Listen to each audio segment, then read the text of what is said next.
ایک محاورہ ایک شعر کی اگلی دلچسپ قسط کے ساتھ حاضر ہے۔ آج کا محاورہ ہے پانی پانی ہونا۔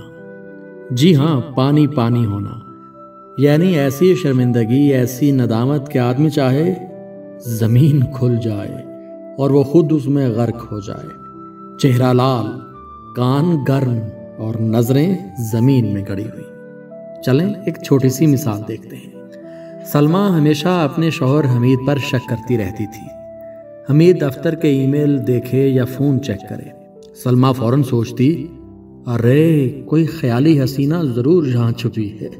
فون میوٹ ہو تو سلمیٰ کے دل میں الارم بجنے لگتا ہے، اب راز کھلے گا۔ ایک رات سلمیٰ نے فیصلہ کر لیا، آج سچائی پکڑی جائے گی۔ حمید خواب خرگوش میں مزے لے رہا تھا۔ سلمیٰ بلی کی طرح آتی، چپکے سے فون اٹھاتی اور پھر شروع کر دیتی ہے تفتیش۔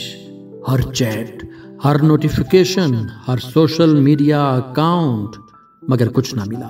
سلمیٰ کا دل بیٹھ گیا، یا اللہ، میں نے تو فضول فلم بنائی ہوئی تھی۔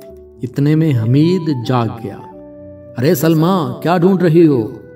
سلمیٰ کے ہاتھ سے فون چھوٹتے چھوٹتے بچا، چہرہ لال، کان گرم، نظریں زمین پر۔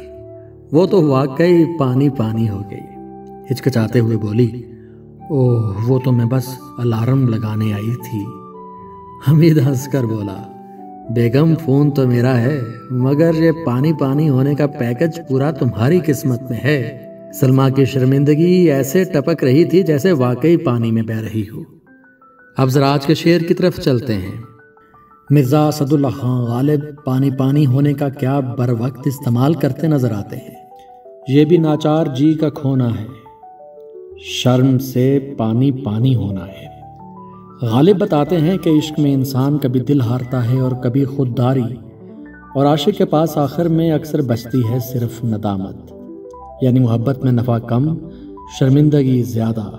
جیسے مکمل سرمایہ لگائیں اور بنا رسید دیے کوئی آپ کی کل پونجی لے کر بھاگ جائے۔